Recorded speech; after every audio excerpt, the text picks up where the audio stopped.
اعوذ باللہ السمیع العلیم من الشیطان الرجیم من حمزہ ونفخہ ونفثہ بسم اللہ الرحمن الرحیم یا ایھا الذین آمنوا اتقوا اللہ وقولوا قولا سدیدا یصلح لکم اعمالکم ویغفر لکم ذنوبکم ومن یطع اللہ ورسولہ فقد فاز فوزا عظیما۔ بسم اللہ الرحمن الرحیم۔ السلام علیکم ورحمۃ اللہ وبرکاتہ۔ ایھا المستمعین الکرام،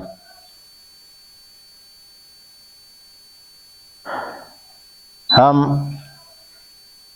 کل جہاں پر تاریخ اسلام، تاریخ ابن کثیر، جو کہ مسلمانوں کے بیچ میں سب سے زیادہ یہ تاریخ مسلم ہے، جو تاریخوں میں سے ہے اور جامع ہے اور مسند شدہ ہے۔ اس میں اصحاب کرام کے حوالے ہیں، نبی علیہ السلام کے اپنے حوالے تھے، اور بہت سے واقعات جو ہمارے نظروں سے اچھال دیے گئے تھے وہ اس میں ہے۔ اگر آپ غور سے ان کو دیکھیں اور سمجھے اور سنیں تو اب کو بڑی بڑی معلومات اسلام کے سامنے آ جائے۔ تو بیان ہے اسی روز، کل جب ہم نے کہا تھا کہ درار بن الازر، حشام بن العاص اور عمر بن الطفیل بن عمر اور دوسی بھی مقتولین میں شامل تھے، اور اللہ تعالیٰ نے ان کے باپ کی رؤیا کو یمامہ کے روز سچ کر دکھایا۔ آپ نے اس روز لوگوں کی ایک جماعت کو فنا کر دیا۔ اس کا باپ بھی پہلے جنگ یمامہ میں لڑتے بہت سے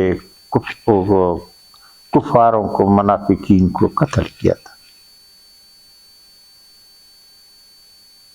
اب جو اس روز یزید بن ابی سفیان نے ثابت قدمی دکھائی اور شدید جنگ کی، ان کے باپ ان کے پاس سے گزرے تو انہیں کہنے لگے، اے میرے بیٹے، تم پر اللہ کا تقوی اور صبر لازم ہے، اور اس وادی میں ہر مسلمان جنگ میں گرا ہوا ہے، پس تم اور تمہارے جیسے لوگ جو مسلمانوں کے امور کے ذمہ دار ہیں، ان کا کیا حال ہوگا؟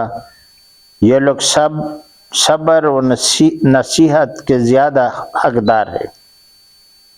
اے میرے بیٹے، اللہ سے ڈر، اور تمہارے اصحاب سے کوئی شخص جنگ میں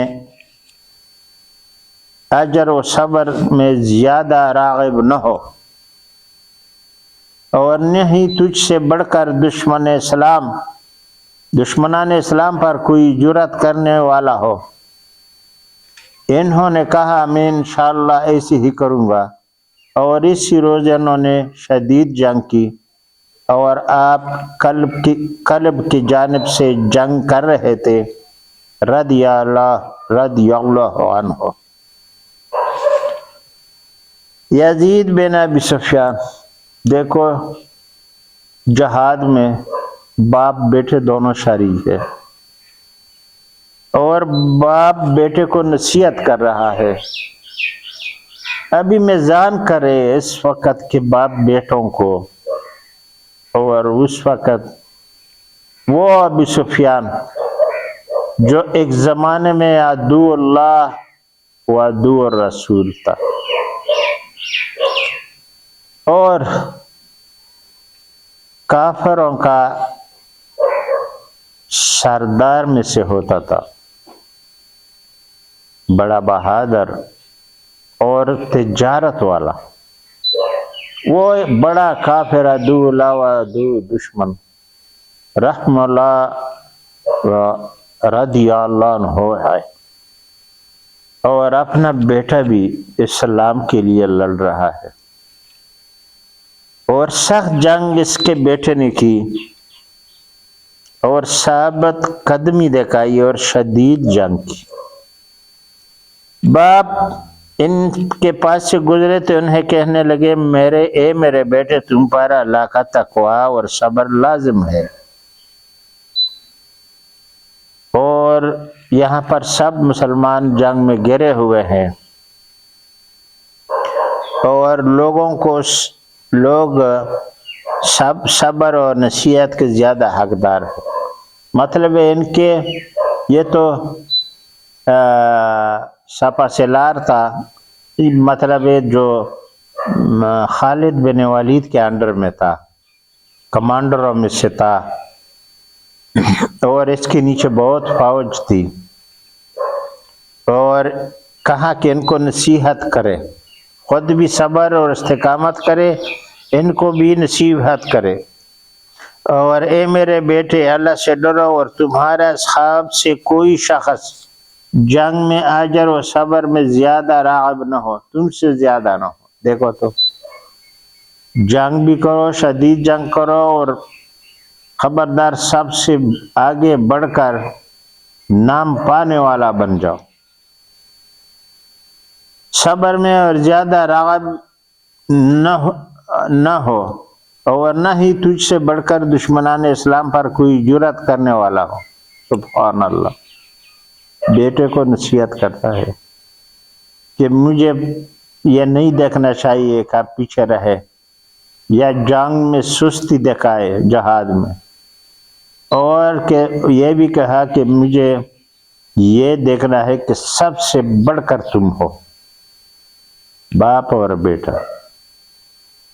وہ احد کا عدو اللہ و عدو الرسول، وہ جنگ خندق کا، غزوہ خندق کا عدو اللہ و عدو الرسول، اور بدر کا جو مشرکین تھے ان کا سردار اور ان کا سپلائر تھا راشن کا۔ آج وہ اسلام کے لیے بیٹے کے ساتھ لڑ رہا ہے، اور وہ بھی مضبوط جرأت کر کے، ورنہ بہت سے اصحاب کرام تھے جو کہ مہاجرین میں سے بھی تھے اور انصار میں سے بھی تھے، اور بڑے نام والے تھے، اور سب بہت پہلے ابو سفیان سے اسلام لانے والے تھے، لیکن وہ سب مدینے میں بیٹھے ہیں، اور وہ خالد بن ولید، ذرا سوچنے کا مقام ہے، وہ خالد بن ولید جو احد میں 70 شہداء کا ذمہ دار تھا، یہی، اور اکرم بن ابی جہل یہ بھی یہاں بڑا سپہ سالار ہے، یہاں شہید بھی ہوا۔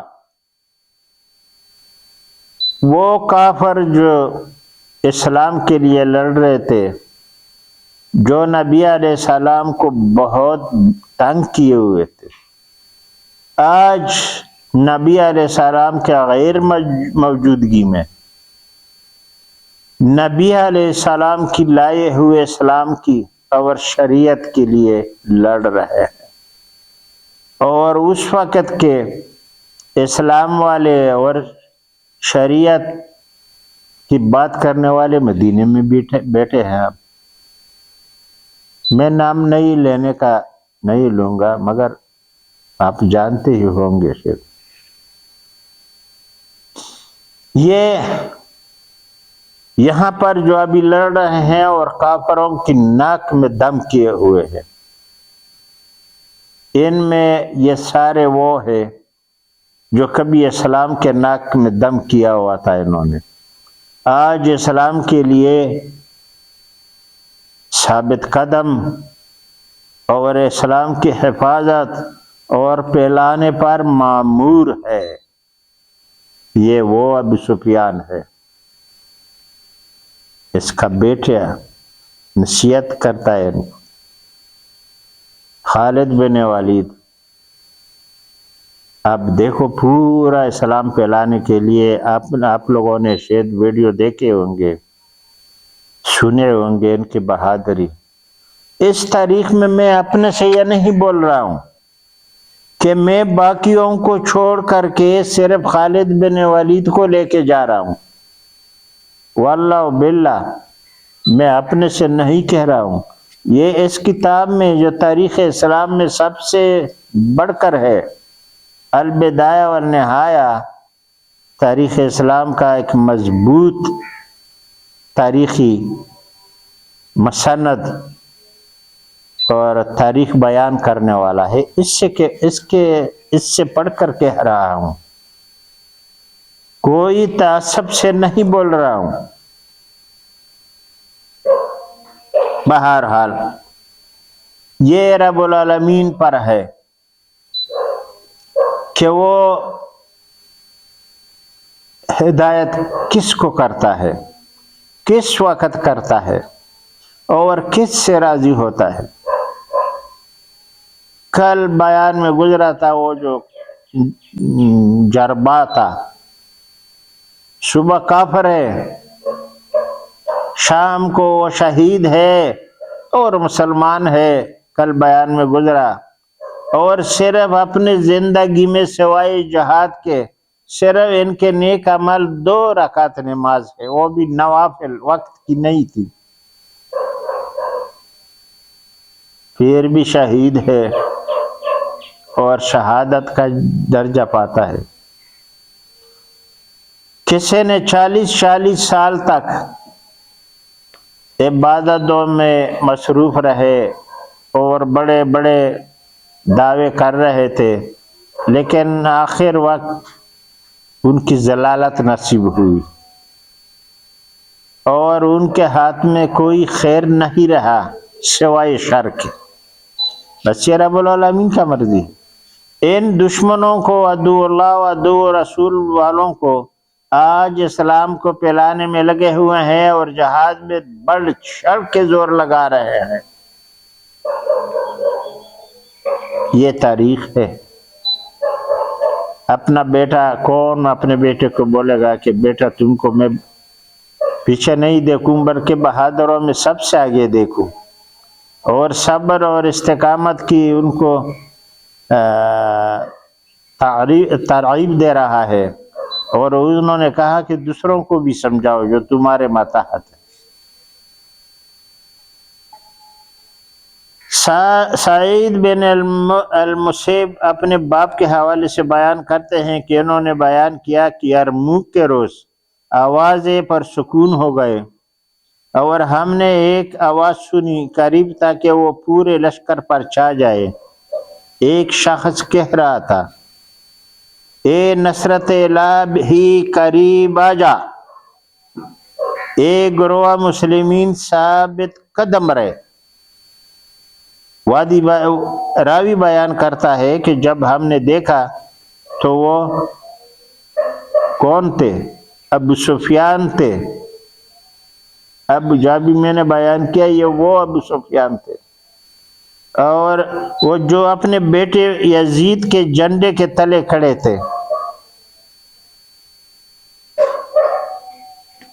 اپنے بیٹے کا جھنڈا جس پر یہ خالد کے ماتحت کمانڈر تھا، سپہ سالار تھا، ایک فوج میں اپنے باپ ان کے ساتھ آوازیں لگا رہا ہے اور کھڑے تھے اس کے جھنڈے کے نیچے۔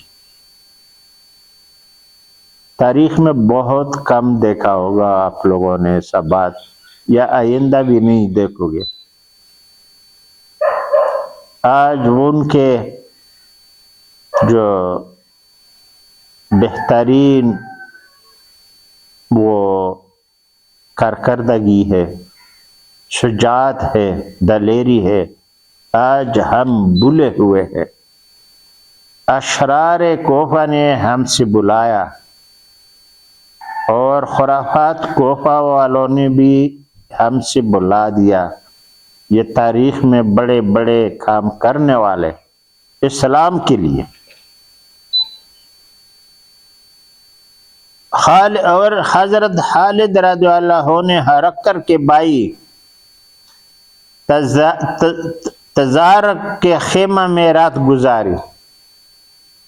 ہرقل جو پورے روم کا شہنشاہ، ان کا بھائی کو قتل کر کے پکڑ کر کے وہ جو خیمہ وہ اپنے لیے لگایا تھا اس میں رات گزاری۔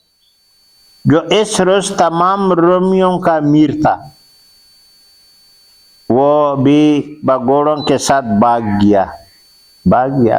ہرقل کا بھائی بھاگ گیا تھا، جو شہنشاہ روم کا بھائی تھا، اصلی بھائی تھا۔ اور سواروں نے خالد رضی اللہ عنہ کے خیمے کے پاس چکر لگاتے رات گزاری۔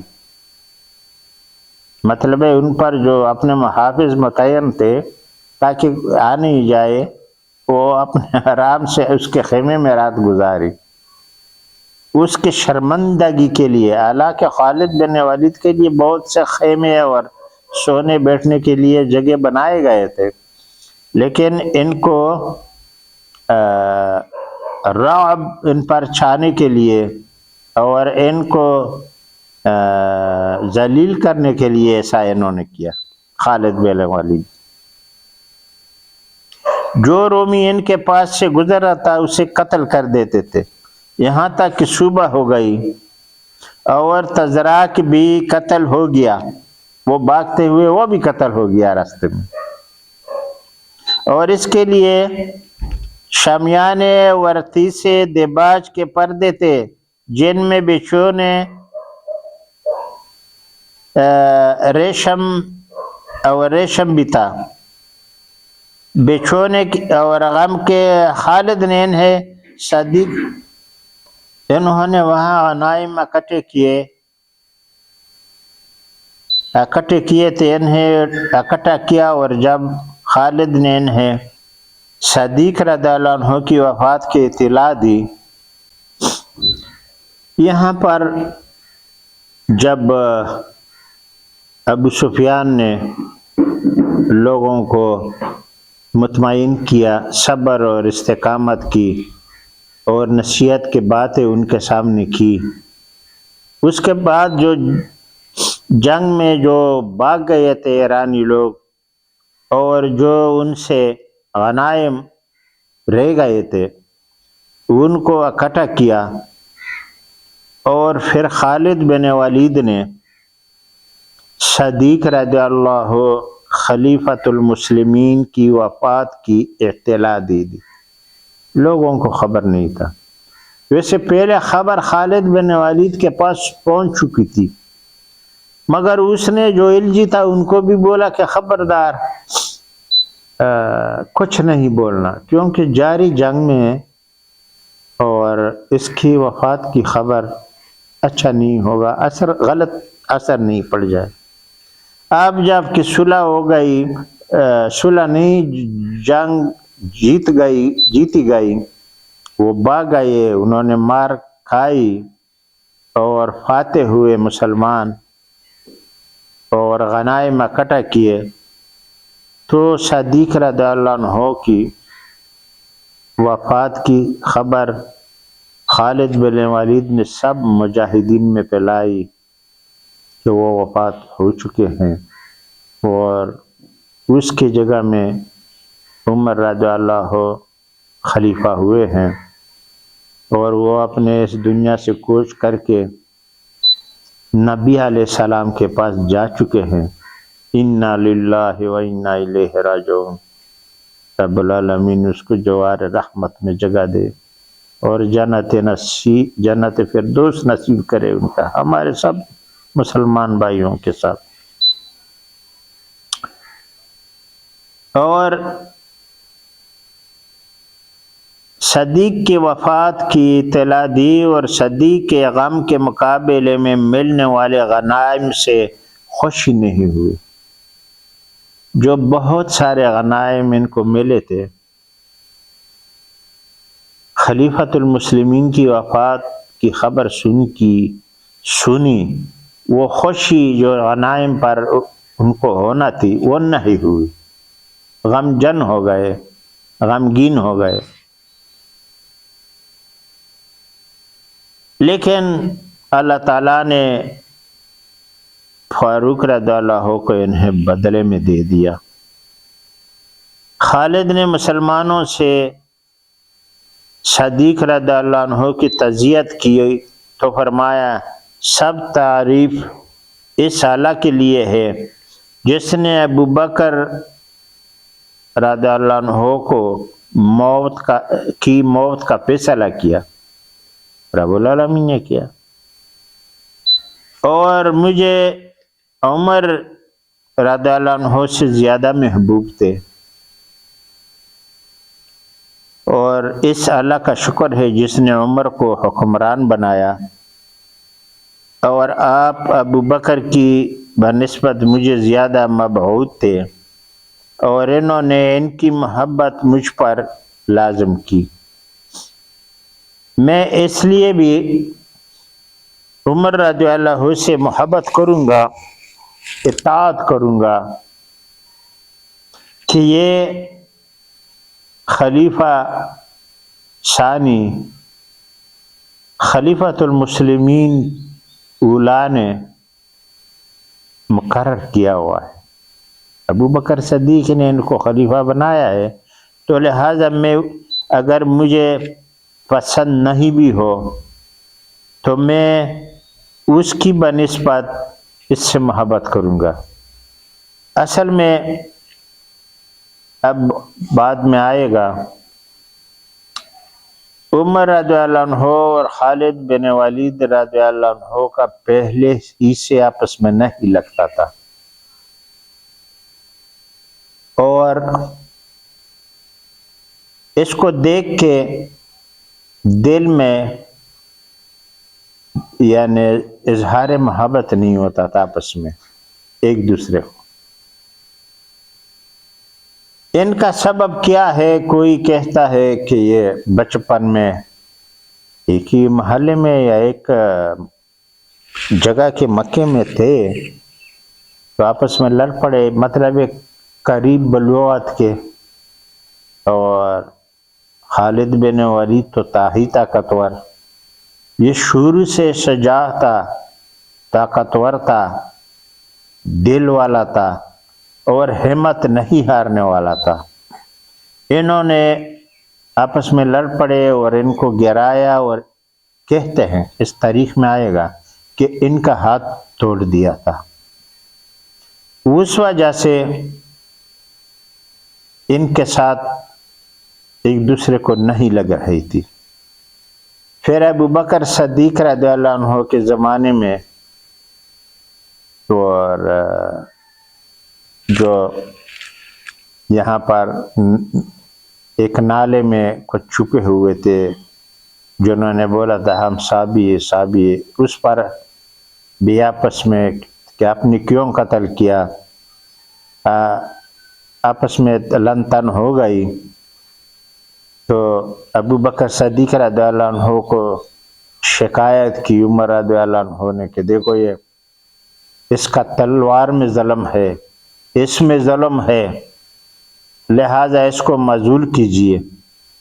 تو ابو بکر صدیق نے عمر رضی اللہ عنہ کا نہیں سنا، بلکہ ان کو اور عزت اور اکرام کر کے آگے بڑھایا، پورے اسلامی فوج کا سپہ سالار بنایا، پورے اسلامی فوج کا۔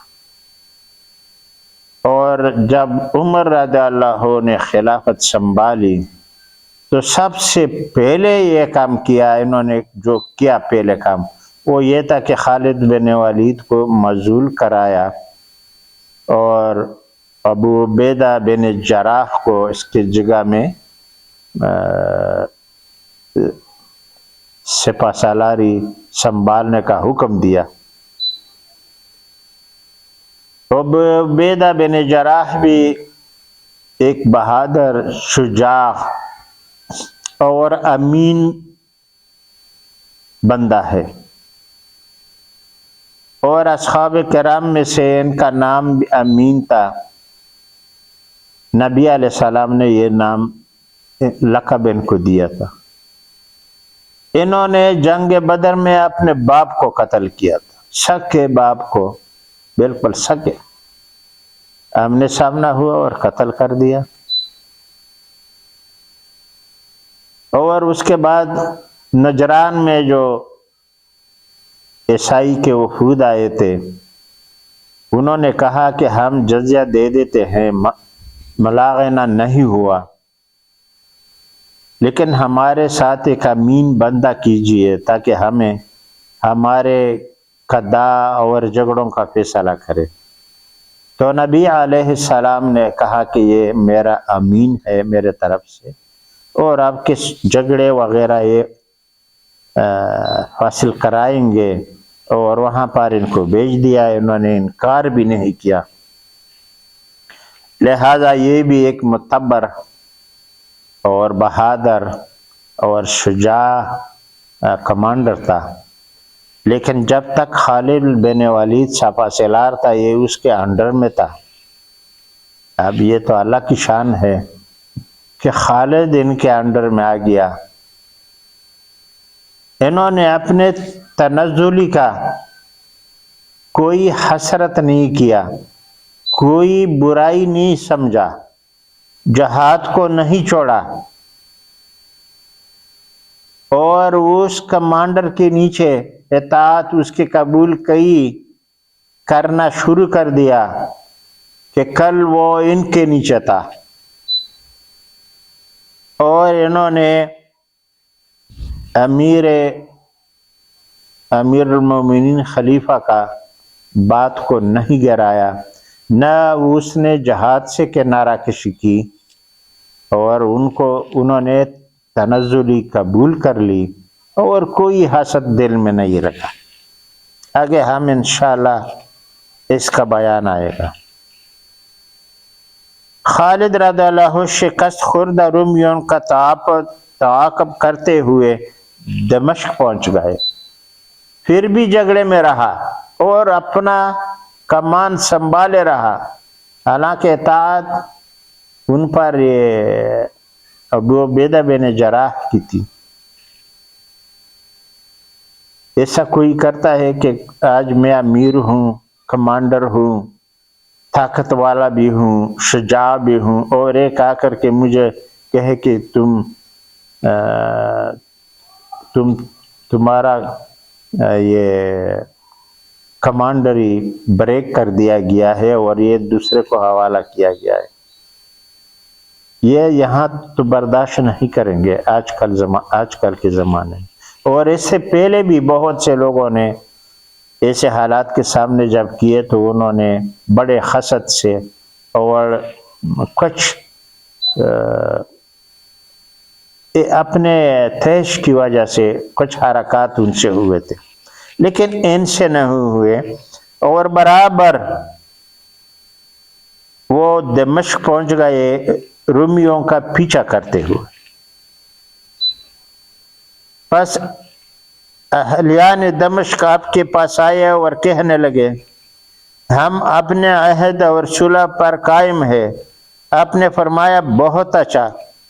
پھر آپ نے سنتیہ العقاب تک ان کا تعاقب کیا اور ان میں سے بے شمار آدمیوں کا قتل کیا، جو لڑنے والے تھے ان کو ایک ایک مارتے رہے اور پیچھے سے پکڑتے رہے، دیکھو بھاگتے ہوئے بھی نہیں چھوڑا انہوں نے، اور جنہوں نے صلح کیا تھا تسلیم ہو گئے تھے ان کو بالکل معافی دے دی گئی اور کوئی ضرر نہیں پہنچائی گئی۔ پھر ان کے پیچھے پیچھے حمص چلے گئے، اور وہاں کے باشندے آپ کے پاس آئے تو اپنے اہل دمشق کی طرح ان کے ساتھ مصالحت کی، اور ابو عبیدہ نے عیاد بن غنم کو ان کے پیچھے بھیجا، تو وہ ان کے پیچھے پیچھے ملتیا پہنچ گئے، اور وہاں کے باشندوں نے آپ سے مصالحت کر لی اور واپس آ گئے۔ اور جب ہرقل کو یہ اطلاع ملی تو اس نے وہاں کے جانبازوں کو پیغام بھیجا اور وہ اس کے سامنے حاضر ہو گئے اور اس کے حکم سے ملیتیا کو جلا دیا گیا، پورا وہ گاؤں کو جلا دیا گیا، اور رومی شکست کھا کر ہرقل کے پاس حمص پہنچ گئے اور مسلمان ان کے تعاقب میں قتل کرتے، قیدی بناتے اور غنیمت حاصل کرتے آ رہے تھے۔ جب ہرقل کو اس کی اطلاع ملی تو وہ حمص سے کوچ کر گیا۔ یہ کیا لڑتے، ان کا شہنشاہ بھی کوچ کر گیا اور اسے اپنے اور مسلمانوں کے درمیان رکھ کر ڈال بنا لیا، اور ہرقل نے کہا کہ آپ شام کوئی شام نہیں، اور رومیوں کو منحوس بچے سے ہلاکت ہوئی ہے۔ منحوس بچوں سے مطلب شام ابھی ہمارے رہنے کا جگہ نہیں ہے، بلکہ وہ ہرقل نے حمص سے بھی کوچ کیا، دمشق سے بھی کوچ کر چکا تھا، اور کہا کہ حمص بھی شام میں ہی ہے، شام کا علاقہ ہی ہے، اور کہا کہ یہ ہمارے لیے منحوس جگہ ہے رومیوں کے بچے کے لیے، لہذا ہم کوچ کرتے ہیں۔ اور یہاں پر انشاءاللہ پھر کل بیان کریں گے۔ اللہم انی ظلمت نفسی ظلما کثیرا ولا یغفر الذنوب الا انت فاغفر لی مغفرۃ من عندک وارحمنی انک انت الغفور الرحیم۔ ربنا ظلمنا انفسنا وان لم تغفر لنا وترحمنا لنکونن من الخاسرین۔ ربنا لا تزغ قلوبنا بعد إذ هديتنا وهب لنا من لدنك رحمة إنك أنت الوهاب۔ ربنا إنك جامع الناس ليوم لا ريب فيه إن الله لا يخلف الميعاد۔ رب اجعلني مقيم الصلاة ومن ذريتي ربنا وتقبل دعاء۔ ربنا اغفر لي ولوالدي وللمؤمنين يوم يقوم الحساب۔ ربنا هب لنا من ازواجنا وذرياتنا قرة اعين واجعلنا للمتقين اماما۔